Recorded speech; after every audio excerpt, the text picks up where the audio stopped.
Hello, everyone. Welcome to the 19th thematic session of the World University Summit presented by the OP Jindal Global University. Thank you for joining. I am TANUSHREE Sharma, and I'm a professor at Jindal Global Business School and executive director of the Center for Learning and Innovative Pedagogy at OP Jindal Global University. It is my both pleasure and privilege to moderate this session that explores interdisciplinarity and entrepreneurship for graduate employability. I'm sure you would resonate with me when I say that many metaphors come to mind when thinking of the ways in which universities contribute to the advancement of society, such as spaces of learning and knowledge creation and dissemination, engines of economic growth and development, bastions of culture, diversity, and social responsibility, and also crucibles for personal and intellectual growth that prepare students for their future careers and lives. I think it is the last one which would resonate most with us. But in today's rapidly changing professional landscape, as they call it, the role of universities in preparing graduates for their future lives has becoming increasingly complex. I mean, the traditional model of siloed disciplines no longer suffices in addressing the complex, multifaceted challenges of the modern world and also in dealing with the wicked problems. Instead, there is a growing recognition of the importance of interdisciplinary approaches that bridge the gaps between various fields of study. Moreover, the spirit of entrepreneurship has emerged as a catalyst for driving innovation, if I may say that, and creating value in today's economy. Beyond just starting new businesses, entrepreneurship embodies a mindset which is characterized by initiative, resourcefulness, and also the ability to take calculated risks. So, universities are increasingly challenged to play a crucial role in nurturing this entrepreneurial spirit by providing resources, environment, mentorship, and also experiential learning opportunities. It is almost stating the obvious that in today's world, the intersection of different disciplines and the spirit of entrepreneurship have become increasingly important for shaping the future of employment opportunities for graduates and especially for the economies like ours. So today we are here to explore how these two pillars, which is interdisciplinarity and entrepreneurship, intertwine to empower university graduates with the skills and the mindsets needed to thrive in the dynamic world environment. So we would also like to answer what can universities do to adopt interdisciplinary approaches and foster an entrepreneurial mindset or inculcate entrepreneurial mindset. How can universities reimagine their strategies, structure, systems, style, skills, staff, and most importantly, shared values? I mean, something which is coming straight from McKinsey's 7S model. And to put it briefly, how can universities reimagine their policies, governance, and learning and development programs to cater to this new requirement? To discuss these pertinent issues, we are delighted to have four very distinguished panelists for this thematic session, and it's my pleasure to introduce them to the audience. Our first panelist is Professor Dr. SAUMEN CHATTOPADHYAY. Dr. Chattopadhyay is a professor at the Zakir Hussain Center for Educational Studies, School of Social Science at the Jawaharlal Nehru University, India. He earned his PhD in economics in 2002 from Jawaharlal Nehru University, New Delhi. The title of his PhD thesis is Macroeconomic Disequilibrium and the Black Economy in the Context of Stabilization Policy in India. His areas of interest are economic of education with focus on education policy, governance, and financing of education, public finance with focus on tax evasion and the Black economy. A hearty welcome to you, Professor Chattopadhyay. Thank you. And our next panelist is Professor Dr. Shailendra Raj Mehta. Dr. Mehta is the President and Director, MICA, and Distinguished Professor for Innovation and Entrepreneurship in MICA. Before joining MICA, he was the chairman of the Board of Management at Oro University, where he also served as acting vice chancellor and distinguished professor of strategy. And prior to that, provost vice chancellor of Ahmedabad University. After a 16-year stint at Purdue University, where he taught economics and strategic management, he returned to India in 2006 and 7 to head the collaboration between Duke University's corporate education arm and IIM Ahmedabad as its head for India, West Asia, and the Middle East, and simultaneously as visiting professor of business policy at IIM Ahmedabad. Dr. Mehta has done extensive research in the areas of entrepreneurship, industrial organization, information economics, and experimental economics. His work on creating world-class universities has been discussed around the world and profiled in over 10 languages. Over the years, Dr. Mehta has consulted with and taught senior executives worldwide, with a member of numerous high-powered government committees.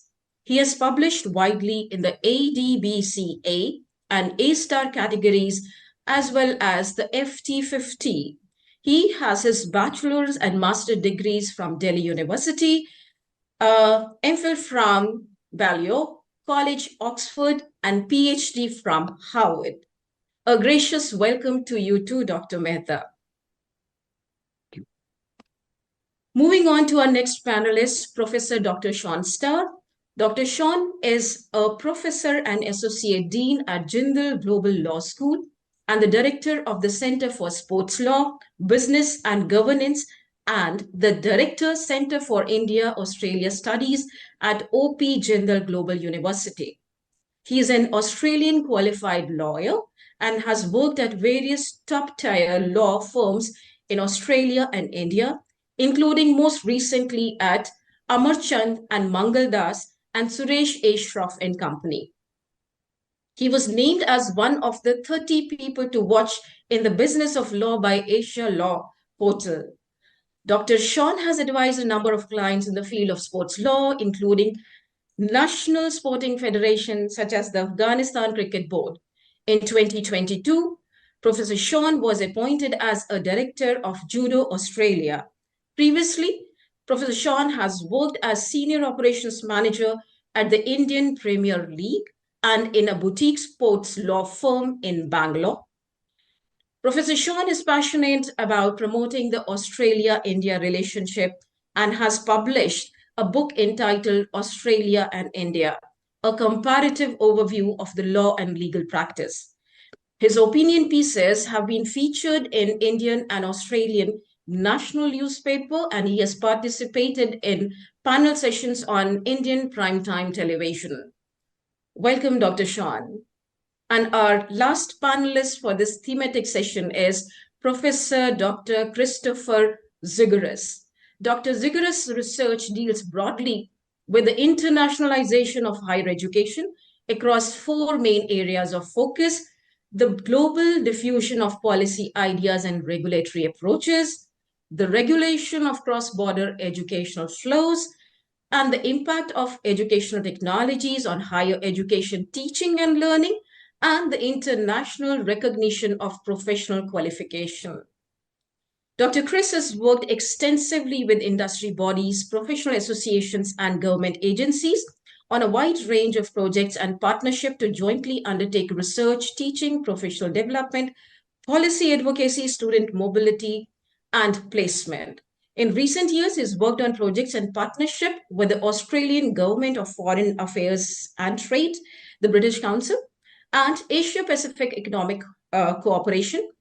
Dr. Chris was president of the International Education Association of Australia in 2015 to 2018, and for over a decade has contributed to the association's work, particularly in relation to research, professional development, and policy advocacy. Professor Christopher is an IEAA Senior Fellow and in 2020 received the IEAA Award for Distinguished Contribution to International Education. He currently chairs the academic board of the Center for Higher Education Internationalization at University Cattolica del Sacro Cuore, Milan, and is a principal research fellow with the Australian Apex Study Center. Please receive our hearty welcome, Dr. ZIGURAS. So, ladies and gentlemen, the time allocated for this session is 1 hour, and we intend to utilize it effectively. Here's how the agenda will flow. So we have segmented it into 3 segments. First, opening and initial remarks by each panelist, which would roughly last for 30 minutes, and we have already consumed some time from that. Our esteemed panelists will share their opening remarks reflecting on the theme from their own vantage points. And each panelist will have approximately 5 minutes to share their insights and actionable insights, if I may please add. Moderator-led question discussion, which would last for 20 minutes. Following the initial remarks, I would pose some theme-based questions to the panelists, requesting them to delve deeper into the topic and share their experience and something which our audience could take away with them and probably implement as well. The last segment is audience questions and closing, which we have provisioned some 10 minutes too. So in this segment, we would invite questions from the audience related to the theme. We encourage the audience to use the chat box to key in their ideas or reflection related to what is being said in the panel discussion. And you can also key in your questions and kindly also specify the panelists you would like to address your question to, if possible. So without any further ado, let me invite the panelists to kindly share their own opening remarks in the sequence. We would like to begin with Dr. Chattopadhyay, to be followed by Dr. Shailendra MEHTA, then Dr. Shaun Starr, and after that, Dr. Christopher ZIGURAS. So over to you, Professor SAUMEN Chattopadhyay. Thank you. Okay. I must begin by thanking all of you and giving me the opportunity. We are witnessing some fundamental structural changes in our socio-economic landscape. The rapid technological advancement is changing the nature and the composition of demand for skill, and the employability is already considered to be very poor. So the kind of job that we are having is not in a position to absorb the graduates, the employable graduates, right? So we need to respond to this technological change. The second, the knowledge that is being generated, the nature of knowledge that is being generated at the intersection of the various disciplines in order to deal with the complexity of the reality. This is true for both social sciences as well as natural sciences. And factors which are involved in fostering innovation are also undergoing rapid changes, and the sites of innovation is now much beyond the university sphere, right? It's an entire kind of network. So the demand for skill emanating from the job market and the knowledge and innovation that are taking place within the university are very compelling for us to deal with this system. And how to deal with the disciplines are also becoming very, very multifaceted and multi-layered. Now, I am in an education department where education is a field of study, and our department is multidisciplinary. We offer all 4 disciplines. But we, the faculty, are actually trained in each of the sociology, psychology, history, and economics. Now, so we encourage the researchers to bring in interdisciplinary in their approach, but interdisciplinary and multidisciplinary, the conflict is very much there. It's a very challenging task, because interdisciplinary means that the researchers are supposed to remain enrooted in their respective discipline while questioning the disciplinary boundaries. And this interface requires the students or the researchers should have adequate knowledge of the discipline in order to deal with this, right? Without a sound understanding of the discipline, you cannot have interdisciplinarity. So we are already facing this kind of challenge in how to bring in interdisciplinarity.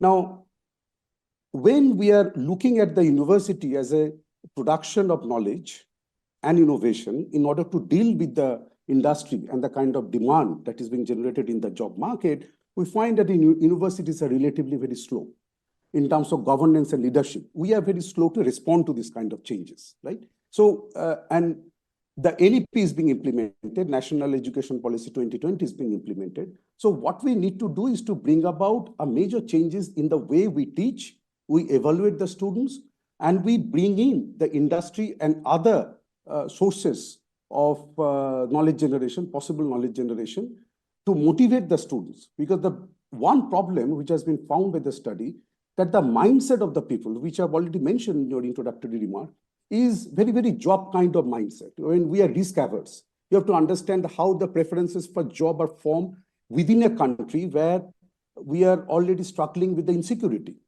And that job mindset has to be changed. So the university has to play a major role in terms of what we teach, how we foster innovation, how we evaluate the students, and how we bring in the different partners to participate in this activity. And then only the entrepreneurial, the kind of tendency among the students can be cultivated, can be nurtured. Otherwise, it's a very, very difficult task. And I appreciate the kind of theme that you have chosen for this panel discussion. Thank you.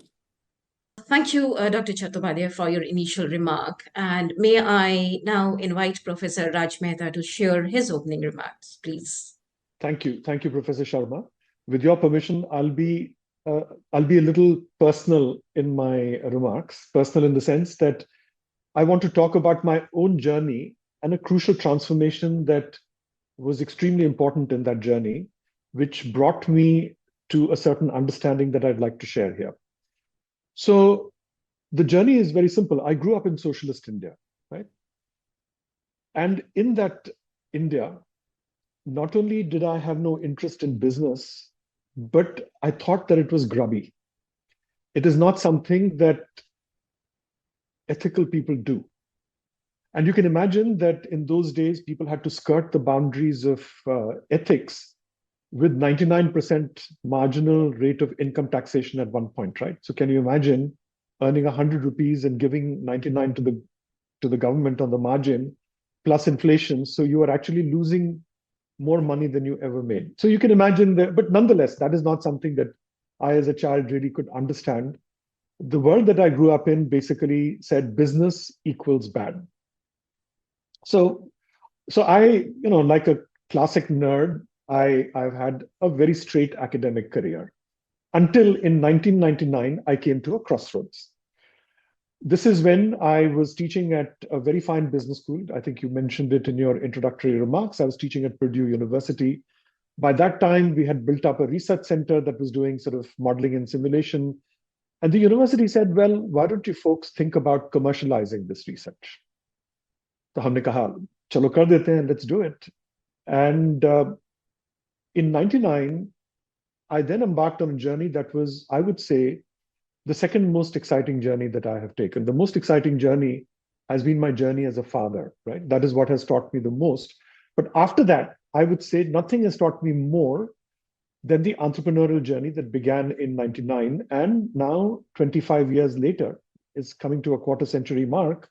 It's still continuing. So what was that? So entrepreneurship, in my definition, I'm using one classic definition of entrepreneurship, which is limited resources, unlimited ambition, right? And here, since we are doing this conversation under the aegis of O.P. Jindal Global University, why don't we use Mr. O.P. Jindal as an example? In 1952, he was a bucket seller. He was selling anodized iron buckets. And he saw a pipe imported from England, of course. India didn't make pipes in those days, which said made in England. So he said, he scratched out England and put India. And that's really how the Jindal Group was born. And today, it's one of the big steel conglomerates, not just in India, but in the world. So it's true entrepreneurship, right? You start from nothing and you have unlimited ambition and you build something big. So that is basically what I learned to do over the 8 years. So I ran this startup. I had 2 full-time jobs. This is the great thing about America. They allowed me to have 2 paid full-time jobs. So I had one job Monday through Thursday during daytime hours, and another job evenings, weekends, and 1 day a week on my startup. And I ran that startup for 8 years until I returned to India. And shortly thereafter, that startup was sold. So interestingly, there were two of us, a professor friend of mine who was in computer science, and I was in economics. So it really was an interdisciplinary startup. Two very different disciplines basically came in, and ultimately we built up this company to 40-person startup, which was doing some very cool things and was quite ahead of its time, if I may say so. But what did I learn as part of that? Some of the key learnings were, and I'm happy to go into detail. I could talk for hours on what we learned. I have taught courses on that. I teach programs as part of it. But more importantly, I learned how to create value. I learned how to communicate value. And I learned how to scale value. And these are skills that you need literally every day in your life. And the higher you go in life, for example, by higher, I only simply mean administratively, that you only sell. For example, I head an academic institution, and literally my day job is selling. There is something or the other, I'm communicating and I'm trying to convince people, let's do it this way. Or have you considered this? Whether it's with students or faculty or, or recruiters or the government, I'm constantly selling. I'm constantly trying to create value. I'm constantly trying to communicate value. So this is the skill that I learned. And the skill basically, or this set of skills became possible in a large measure because we were pulled out of our comfort zone. My comfort zone was economics. I was pulled out from there to computer science, to selling, to all kinds of disciplines beyond that. And that really helped, so to speak, get things going. So to conclude my opening remarks, I would say that in India, the society tends to be rather entrepreneurial. And by the way, I would disagree a little bit with Professor Chattopadhyay. While people are a little risk averse when it comes to job search, Indians as a society are not risk averse in terms of dealing with risks. Or actually, I would say uncertainty. Uncertainty doesn't faze us because we grow up with uncertainty. In fact, this is some entrepreneurs in Silicon Valley. As you know, in Silicon Valley, every fourth startup, Indians are 2% of the US population. But in Silicon Valley, they are a quarter, 25% of co-founders of startups. And some entrepreneurs, they did a survey as to what was the reason for that. And one reason, there are many reasons, you can talk about all kinds of reasons, but one important reason was that uncertainty didn't bother them at all. And entrepreneurship is nothing but dealing with uncertainty. So to conclude, in a university context, what we need to do is create an excitement around entrepreneurship. That is to say, we need to showcase people who are doing entrepreneurship, preferably within the university, students, faculty, staff, and basically create an entrepreneurial hothouse, where 24/7, whether you are in class or on the sports field or even in the shower, you're constantly thinking about how can you create value, how can you scale value, and how can you communicate value. Great. Thank you so much for your opening remark, Professor Mehta. And without wasting any time, I would now invite Professor Starr to share his initial insights, please.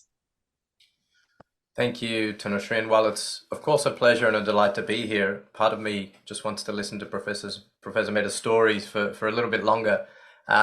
There's a lot already from SAUMEN and SHAILENDRA to tackle there. I'll take a slightly different perspective on things as the lawyer in the room.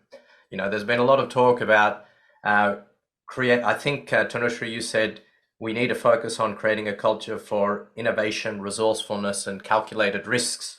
And even both my fellow panelists talked about whether we're being risk averse or not. Indeed, in many ways, us lawyers are trained to be risk averse, aren't we? We're trained to mitigate those risks. That said, I'll take a little bit of a tangent shortly on the importance of innovation in the legal education space and legal sphere as well, because I think that's important. It's something that's underdone in many respects. But I wanted to take a conceptual step back first to zoom out a bit and talk about university education more broadly, and the move away from this focus on knowledge-based learning and assessment, which is almost part of our traditional model, particularly in law schools, wherein we're trained, and many other disciplines, we're trained to learn about what is the law, how do we apply the law, right? So what is, and often assessed on our memory of the law. But I think fundamentally, at least in some really strong law schools, including Jindal, we've moved away from just knowledge-based learning towards skills-based learning. And I think that's an important step. And in the interest of the theme of today's discussion, we need to move to that next step, which is future skills. And I'm hoping, Christopher, my fellow panelists, will talk about the good work Australian universities are doing in this space, and indeed many Indian institutions as well, focusing on employability, graduate employability skills for the future. This is where, Shailendra, I'll weave in a little bit of a story, not quite the crossroads like you talked about, but when I was designing for our blended LLM program at Jindal, our Masters in Law, the most fundamental course, legal research methodologies. And of course, within that course, there are important knowledge-based learning outcomes that we have to deal with. We have to learn about the different research methodologies. We have to then talk about the different skills like legal research and legal writing and how we can, teach our students these important skills. But it occurred to me that how we taught legal research methodologies 10 years ago should be, and indeed is, fundamentally different to how we teach it today. And then it also occurred that the way we do law, the way we practice law, is going to be so very different in 5 or 10 years' time. We're talking even now about the advent of AI, the use of artificial intelligence and technology for research, for writing, for even solving legal disputes and problems to some extent. So if I teach my students in legal research what we taught them not even 10 years ago, 5 years ago, but what we're teaching them in the last several years and months, that knowledge is not enough to do good law in the next 5 or 10 years. So we need to focus on those future skills. And indeed, a couple of my colleagues have had some fantastic experience in the US and other jurisdictions where some of these law schools even teach coding for lawyers. So Shailendra talked about computer science. People don't often think about that nexus between disciplines like law and computer science, but indeed, there's a very interesting crossover with subjects and disciplines that you wouldn't naturally think are strong fits. So I know I digress somewhat, but one thing that we built into that particular legal research course was the future of law and legal practice. How will we do law in the future? Why are ICT skills important for you? Why are other skills important to you? These future skills need to be embedded in our curriculums, in our learning outcomes, and in the way we assess our students rather than knowledge-based learning alone. So I just wanted to make that point with that sort of law anecdote, because it is one discipline, one area where we often do focus on what is the law, how do we solve the law, how do we mitigate those risks. But indeed, in light of, you look at the legal tech industry, which is now a multi-billion-dollar industry, it is an industry which has fostered and embraced innovation and will continue to do so for years to come. Thank you for sharing your perspective, Professor Starr. And may I now, with your permission, move on to Professor ZIGURAS to kindly share his insights on the theme. Over to you, Professor ZIGURAS. Great, thank you. Look, this is a really interesting discussion. I'm thinking a lot about this at the moment because my daughter has just begun university today. She had her first day of orientation week. She's studying at the university that I'm working at now, which is cute, just on the other side of the campus.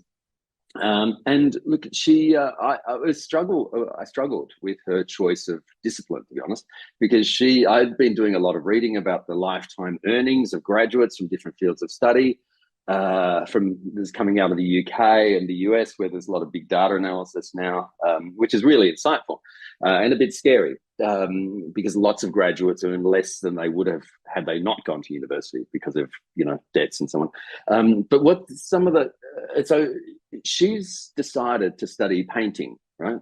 So painting with oil paints on canvas. So that's a skill that's effectively redundant. You know, it's an important skill in past centuries, but not so much now. And so that was a challenge, but she was very confident about, you know, this is what she wanted to study, and very confident about her ability to make it work for her. And, you know, given everything that I've been reading about the disruption in the labor market and the workforce because of technological transformation and so on, I really struggled to come up with a counter argument about what is a safe field of study these days. It's hard to think of a safe discipline because of things that we're talking about today. And so today she had her first orientation day, and one of the lecturers was saying, look, if you were studying dentistry, we would tell you exactly what to do, because the world is out there and it needs more dentists, and we would teach you exactly how to be a dentist. You're here not because you need our skills. You're here because you have something to say, you have a purpose, and that's what you've told us. That's why we've selected you. And we're going to help you to be able to express that purpose through whatever medium you choose in whatever way. So it's very much a kind of individualized kind of curriculum and very much tailored to them. And it's a very different way of thinking about the kind of different bodies of knowledge. And I think it's useful for us to think in those ways, both about the disciplinary body of knowledge, but also the individual actualization. Those two different things, which are both critically important. But so we know on the disciplinary side, there's a crisis in disciplinary and professional education in some ways because of the pace of technological change. You know? And so if, you know, the challenge is to be up to date. So for universities to reflect, you know, in our legal education or dental education or any other field, to be teaching students what is currently done in the workplace. So to be current and contemporary, and to keep pace with the rate of change in workplaces. And it's a full-time job for institutions to be able to keep track. And some universities do that better than others, and so on. But the rate of change is kind of becoming built into the system, and so the pace of change is a critical factor, but also the complexity of knowledge systems and the interrelationship between disciplines now is breaking down.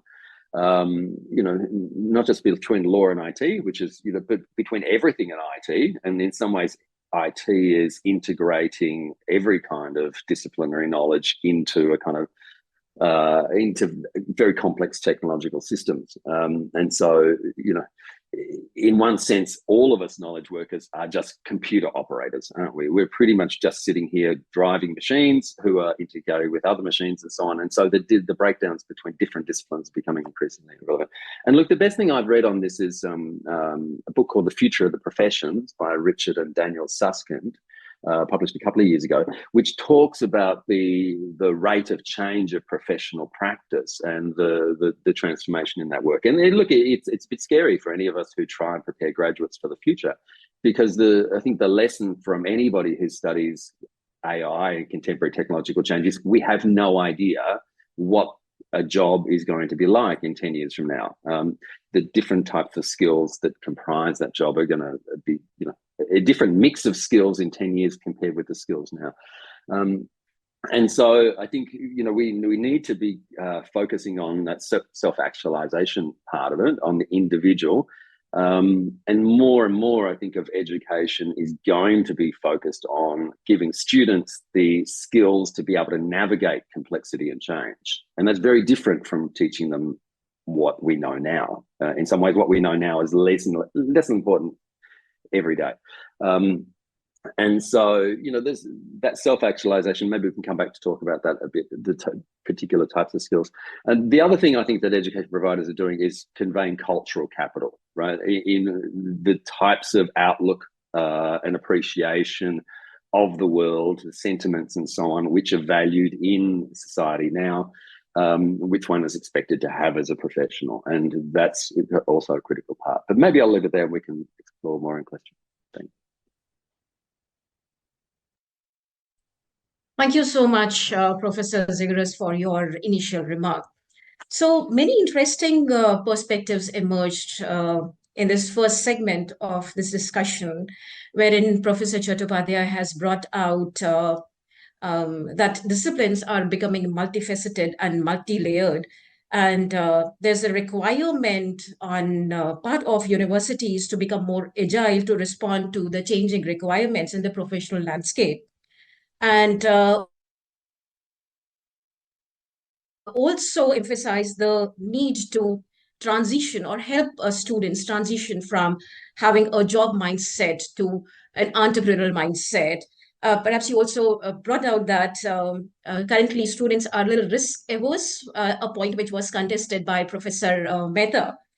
Though he also emphasized that there is a need to create an excitement around entrepreneurship and creating entrepreneurship house where students or learners think 24/7 as to how to create, communicate, and scale value. Most of these sentiments were shared and echoed by Professor SHAUN by sharing a law anecdote for that. And then I actually liked what Professor ZIGURAS said towards the end, that perhaps we also need to focus on self-actualization part, because there is a need or necessity for students to remain contemporary and keep improving their skill sets, keep becoming more contemporary to be able to navigate the pace with which technological changes are happening. And yes, I also read somewhere that as of now, we really don't know what shape, what kind of dimensions newer jobs would take. We, as of now, are completely oblivious to future jobs. So thank you so much for your initial remarks. And let us now transition into the moderator-led discussion segment. And for that, may I initiate this dialogue by directing the first question to Dr. SAUMEN Chattopadhyay. SAUMEN Chattopadhyay, if you could kindly let us know or bring the audience wise as to how can universities establish policies, governance structure, and training programs to foster a culture of conducive to integrating different disciplines, and also fostering or cultivating entrepreneurship into both the curriculum and research practices. This is something which you just said in your initial remark.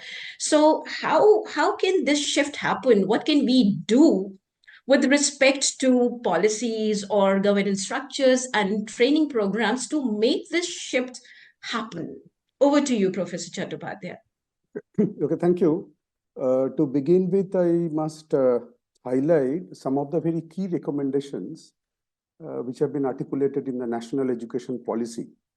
One is the institutionalization of academic bank of credit, which bestows freedom to the students to choose the courses they would like to pursue so that they can be ready for the job market, right? So they have been liberated from the department. They can choose courses across the discipline, across the institutions. This is very, very important. And then the National Higher Education Qualification Framework, the National Credit Framework, all are there to encourage the students to choose different learning pathways so that they are ready to deal with the changing changing demand for skill which are arising in the job market. The second is the restructuring of the undergraduate program. Now, the fourth year is actually meant for research, and there is a thrust on multidisciplinarity in the UG program. Now, so after 3 years of being exposed to one major discipline and other disciplines to develop more or less comprehensive or holistic understanding of the social sciences and socials and natural sciences both, and then they do research. But that's also something very important. But one concern that I have, that in the process of diversifying the basket of courses that they study, somehow I think, some interdisciplinarity requires to going deeper, to dig deeper, to understand the discipline, and then we can actually try and integrate other discipline into the thing. So there is quite a good amount of thrust is there. And the last important thrust is not the last in the sense that I would like to mention it here, is to bring in industry funding. Industry funding is very important because the kind of research that we do, are we responding to the need, or are we really responding to the need as articulated by the demand for industry? And that is very important, because if you're bringing the industry in, then yes, we will be a little compelled to do applied kind of research, which can be beneficial or which are needed by the country. Now, this has got some other side of the coin, which I will not go into these details. The other thing is that industry experts are now being invited in the university to take classes, right? Suppose I teach financial economics, but somebody who is actually dealing with the investment in the capital market, the SEBI and all, I can't deal with this beyond my point. I'm a bit theoretical, bit empirical, but the exposure to the institutional functioning, the reality, all these things are not covered in the book. So when they are brought into the classroom, right? I mean, the students get what they need when they're employed in the job market. So we provide the theory, they provide the skill, the understanding from the ground level, which are very essential for the student. I've also found that, the students who are, being a student of economics, possibly I've got a little bias here. The students will be exposed to the elements of accounting, elements of business economics, and the computer coding just being mentioned. And these are absolutely essential skills, and the tax policy. Similarly, for those who are doing science, exposure to the patent policy and related stuff are absolutely important. Our university also conducted a workshop for the scientists that how to capitalize what they're producing in the research, in the sense of the patenting. Now, the way we teach and evaluate the student also has to undergo a change. We have to focus more on learning, understanding, because the complexity of the reality is always there, as mentioned, but the reality is also rapidly changing. So we need to focus on discipline as well as impart certain training in tools. Soft skills are very important. So, the basket, and the students need guidance. Absolutely. Students need guidance. When I was saying that whether we are discoverers or not, if the cost of failure is very low, at a very lower level, we are indeed very innovative and creative. But if the stakes are very high, the cost of failure are very high, somehow, given the economic background, we may be a little discoverers. So what is important here is that in my department also, we compel the student, we force the student to diversify the basket, not in one discipline, but exposure to various other disciplines. Research methodology also has to be linked. Not all students will be going for the entrepreneurial things. Some students will move to research. Some students will try to pick up job, and they can actually create value. Now, in this entire setup, when we are bringing about changes in the curriculum, the content, the evaluation, bringing in the industry, the university leadership has to play a very important role. Because I find, and Shailendra ji possibly would agree with me this time, that we are a little slow in responding to the changes. Some kind of lackadaisical approach. It's okay. The way things are managing. Now we have to compete with other universities, and now it's a global fit. So a lot of opportunities have been opened up because of the UGC regulation. We can collaborate. Opportunities also existed in the past, but now we are being given a nudge to collaborate, and the collaboration field is also highly competitive. So the teachers, like on the other side of the table, have to equip ourselves, change, and motivate the students. The mentorship is very important, as I said. Motivation and mentorship. Mentorship has to come not only from the classroom, has to come from outside the classroom, outside the industry, outside the other. Even linking up with the society in the neighborhood, we can get problem, we can talk to them and gain from their knowledge. In the outreach activity that we do, there are a lot of scope for giving us a lot of insight into the actual functioning, actual problems and the challenges that actually the people are faced with. So overall change is required. A lot of good initiatives have been taken by the government, but now the university leadership has to respond to this and make things happen. Thank you. I'll stop here. Thank you so much, Professor Chattopadhyay, for bringing out wide variety of perspectives, right from the structural changes introduced by the government, whether we talk about NIP or National Credit Framework, or a move towards micro-credentialing, or the need to change the way we evaluate our students, roping in industry experts more for exposing our students to real nitty-gritties of practical world. I was wondering, I really don't know how soon or whether or not there is a possibility of this happening or not. I mean, I at times wonder, why can't we introduce a scheme or a program where industry practitioners can swap their roles with academics, right? I really don't know whether that is possible or not. What would be the challenges in making that happen? And secondly, talking about the point which you raised about evaluating students, it needs to change. So there's a change. We now emphasize a lot on outcome-based learning. We talk about, building competencies rather than just, trying to inculcate, or impart knowledge rather. So when will we see students getting assessed on competencies? So what is happening, though we spell out competencies right in the beginning in our course curriculum or course manual for that matter, they are greatly spelled out. But then towards the end, what we assess is their knowledge in their discipline, but not those competencies. So there is a disconnect, right? We aspire to inculcate certain competencies, but towards the end, what we measure again is their knowledge, of their disciplines, and not those competencies that we aspire to inculcate. So let's start with this. I would now like to move on to our next panelist, Professor Raj Mehta. Professor Raj Mehta, if you could also shed a little light on what universities can do to foster the culture of interdisciplinarity and entrepreneurial mindset. And if you could also share a little light on whether there is a noticeable differences in cost between developing a research institution that embraces cross-disciplinary collaboration versus one that maintains disciplinary boundaries. So what specific initiatives or programs have been successful in fostering entrepreneurship within university settings? If you could please of course, get some light on that. Over to you, yeah. Professor. Yes, thank you. And I would like to build on what Professor Chattopadhyay just mentioned. I think leadership is extremely important. And I think the reason is that academics in India especially are not really exposed to entrepreneurship.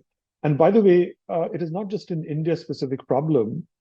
In 99, remember I mentioned to you that we started our company in 99. That was when the policies at Purdue were changed to allow professors to engage in entrepreneurship. As one of my colleagues, who was one of the founders of the field of academic entrepreneurship, Arnie Cooper, put it, if 5 years prior to that you had tried to start a company, you would have been shot. Because it was just against the rules. It was an ethical breach, so to speak, to try and commercialize something that the government had paid for, so to speak.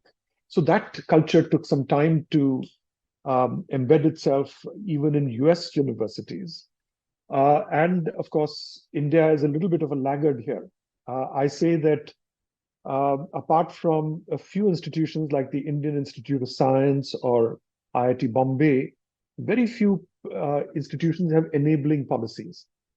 I don't think any public institution will allow you to have 2 paychecks easily. Some have allowed it.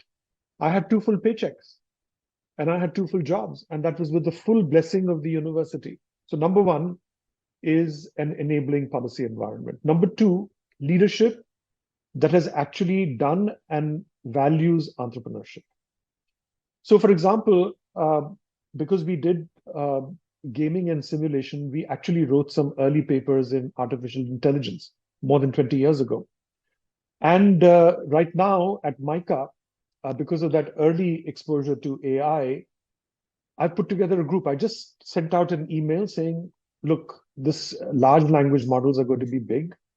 And there's a huge opportunity. If I were starting out early in my career, I would have dropped everything and joined the bandwagon. Unfortunately, I'm not in the mood to do so, but I can certainly help other people do so, right? So what I did is that I just said, okay, who all are interested? Faculty, students, staff, postdocs. Let's create an interest group and let's meet. You tell me what you need. And they said, well, we need to go to conferences. Okay, here is a budget, go. What do we need? We need hardware. Okay, what do you need? Okay, approved. What do we need? Software, approved, etc. We need to hire a research assistant, approved. These are the kinds of things, and we move at lightning speed. Being a private institution, we can do that. That is another thing that would be helped. Third, again, building on what Professor Chattopadhyay said, you have to put in place people, processes, and systems to foster entrepreneurship. It's not easy. When I decided to scale up entrepreneurial activities at MICA, I said, we're not just going to teach a course on entrepreneurship. Any idiot like me can teach that. That's not the issue. Teaching a course is easy. The difficult part is to get handhold students so that they can actually learn by starting a business while they're in college. Professor Chattopadhyay talked about reducing the entry barriers, right? And the failure cost. What better way to fail than to fail while you're in college? Because then, the consequences are minimal. All you've lost is maybe 10,000, 20,000 rupees that have gone in towards startup capital. And that's it. And you've gotten, millions of dollars, millions of rupees worth of experience as a result. So I think that's the thing that you need to foster. But immediately I realized that that's a problem. 5 years ago, when we started this program, we realized that it's very, very, very intensive in terms of handholding time. So I had to start the whole process myself by handholding some of the early students. Then we hired a full-time faculty member just to drive this program. And then his hands were overwhelmed, because if you have 200 students, each one of which, and 50 teams of 50 startups, each of which needs, like a hungry baby, a lot of milk. How does one faculty member or 2 or 5 support 50 startups? You can't. So it took us a couple of years. We reached out to the entrepreneurial groups, and Gujarat has them in plenty, including Thai, and they were very happy to step in. But it took a couple of years, 1 year of trials, then another year to perfect it, another year to scale it, to really get industry folks. And that brings me to the fourth point that Professor Chattopadhyay also talked about: get industry folks involved. And believe me, entrepreneurs have this evangelical zeal to share their entrepreneurial instincts with other people. And it's almost religious. So they're very happy for no compensation, for nothing except just not even a thank you. They're happy to guide students through the entrepreneurial process, except they need to be given a structure. Otherwise, they'll go all over the place. So these were some key learnings. Identify a set of structures, processes, people to create a very clear, replicable set of methods that can then be scaled up very, very quickly. And then faculty time is not used in mentoring 50 startups, because then they'd be doing nothing else, but actually in overseeing the process that makes this happen. So that was some of our key learnings.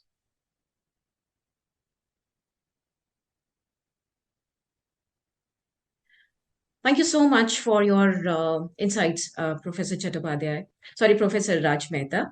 And now I think we are running a little behind our time. So I would like to now take up some questions from the audience itself and direct it to our last two panelists.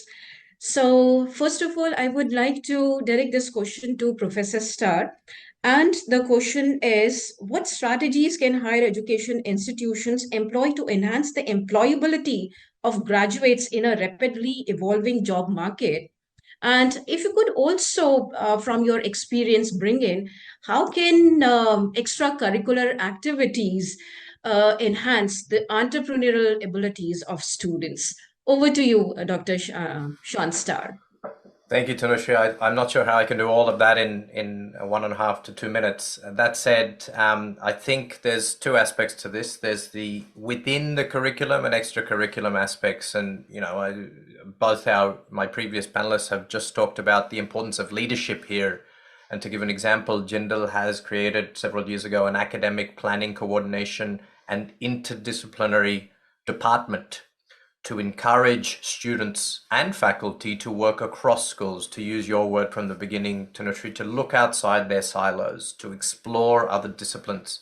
And I think that's really important from a leadership perspective, to encourage from the top this learning across disciplines and out of your silos. I'm not going to dwell too much on that, but I thought that was a useful example within the curriculum, within the design of courses.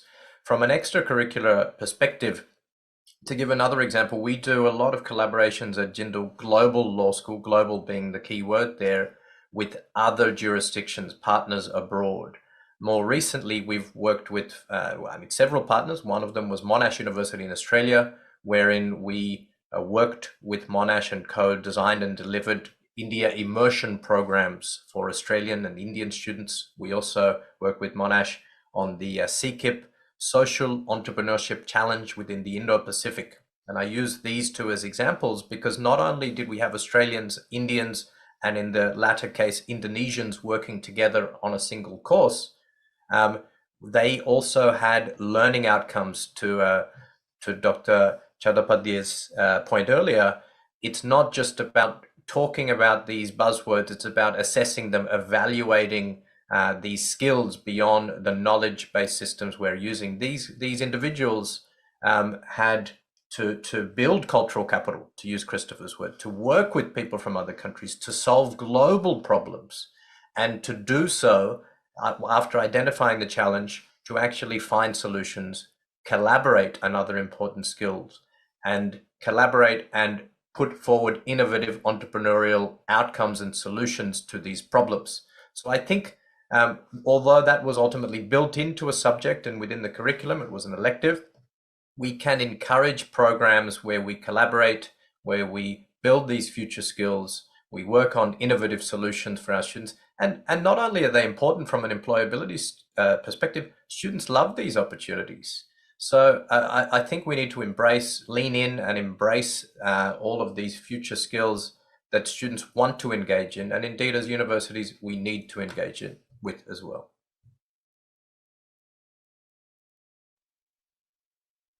Thank you so much, Dr. Starr, for sharing very innovative and also practical solutions to foster interdisciplinarity and skills related to entrepreneurship. So moving on to the last panelist, may I invite Professor ZIGURAS to kind of bring about the distinction between multidisciplinarity and interdisciplinarity. And,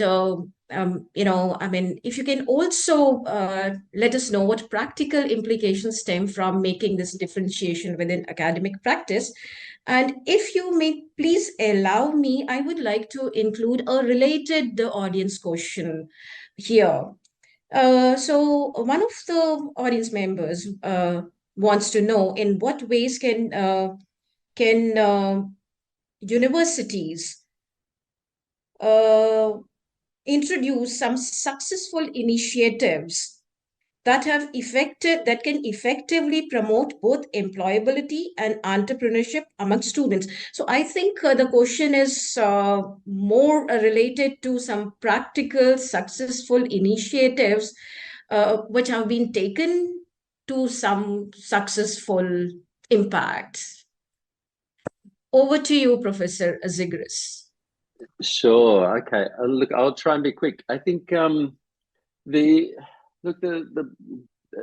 interdisciplinarity, I think, is becoming much more important in institutions, because the kinds of skills that graduates require in any kind of knowledge work role are increasingly similar from one role to the next.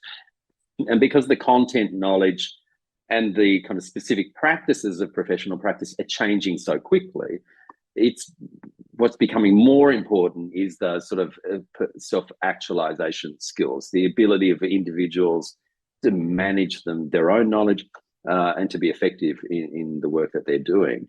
They're very different things to teach. And as you say, we have talked about them, but we have often assessed content knowledge. So I think the types of transversal skills or transferable skills, there's much more focus on those in curriculum now, both in teaching them explicitly, and most of us who have been trained decades ago were never taught these things explicitly. There's something that we kind of developed in other places, often during, in our pastimes and our hobbies and our other work that we did outside the academy, and they've benefited us. But now we're struggling to think through how to teach those things. And so, there's been real interesting innovations, and in some ways, of the professions, engineering was at the front end of this, in introducing problem-based learning a long time ago, decades ago. And so, instead of teaching students a whole body of knowledge, you give them tasks, and give them task after task after task after task, different types of tasks, different groups of people, different challenges. And through applying that, they learn over time how to work with people, how to think about problem solving, how to communicate, and so on, how to draw on bodies of knowledge, how to go and find information. And so that's something that's been sweeping the academy, that kind of move to problem-based learning or practical learning. I think integrating professional practice and industry expertise in the classroom is happening more and more, in taking students out of the classroom into workplaces. So various forms of work-integrated learning is really effective. But also, I think that the next area that we need to go in is in the kind of reflexive skills of people, students, in understanding their kind of what they know and what they don't know, what their strengths are and what their weaknesses are, how to manage themselves physically, emotionally, mentally, and so on. And so it's that kind of, increasingly in the societies we're in, it's the individuals who can do those things, who are self-aware and who can manage themselves and who can get things done, who thrive in workplaces. And they're the kind of, that's what employers look for in our graduates, but it's not really what we're teaching. We don't teach emotional intelligence. We don't teach self-management and life skills. And I think increasingly we're recognizing that makes the difference between a successful graduate and unsuccessful graduate, is all those other things. So I think that's where the exciting work's happening in education, both in kind of problem and project-based learning, and in authentic assessment. So actually assessing the degree to which students can solve problems, can do the kind of things that they'll need to do out there in the workplace and in the world. And maybe I'll leave it there, but thanks. It's been a really interesting discussion. Thank you so much. Thanks a lot, Professor ZIGURAS, for your perspective on this theme. So though we have already exhausted the time stipulated for this discussion, there is one very intriguing question, not intriguing, but I would say very practical, rather, very pragmatic in its approach. So the question is, how can universities effectively balance the traditional role of imparting knowledge with the contemporary need to foster interdisciplinary skills among students? So maybe let me invite anybody to respond to this question. So I can, meanwhile, read out the question again. How can universities effectively balance the traditional role of imparting knowledge with the contemporary need to foster interdisciplinary skills among students? Just one sentence, maybe Professor Mehta can join me. You see, there is no conflict as such. The knowledge that is being generated now is mostly at the intersection of various disciplines. And if you want to do justice to the reality, we have to do interdisciplinary this thing. If you remain, the silos are not at all acceptable now. If you want to capture the reality in its complexity, in its essence, it has to be interdisciplinary. Being a student of economics, all the time I am being accused of, look, you have got only one lens of looking at the reality. You don't understand psychology, you don't understand history, you don't understand sociology.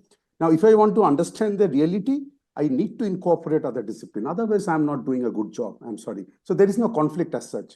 Professor Mehta and other panelists may join. This is my take on the matter. Happy to, but we may be out of time, Professor Sharma. Yes. So that's that. And well said, Professor Chattopadhyay. We perhaps need to break the disciplinary silos. And the education has to be interdisciplinary, multidisciplinary, and also to some extent transdisciplinarily going forward. So many interesting perspectives emerged in this segment. We spoke about the need for progressive leadership, flexible structures, enabling policies, and creating a conducive environment that values entrepreneurship and interdisciplinarity, and also the need for designing innovative curriculum and moving from normal assessment to authentic assessment. And also a need was felt to also emphasize on inculcating transferable life skills like emotional intelligence or communication. So these are very pertinent points, and this session has been a good reminder to all of us that we perhaps need to now question, the way we work, the way we conceptualize the course, design, develop, and deliver it. To what extent are we doing justice to the changing demands of the professional landscape? So thank you very much. Thanks a lot to all of our esteemed panelists and also to the audience for your participation and your questions. Thank you so much. Thank you.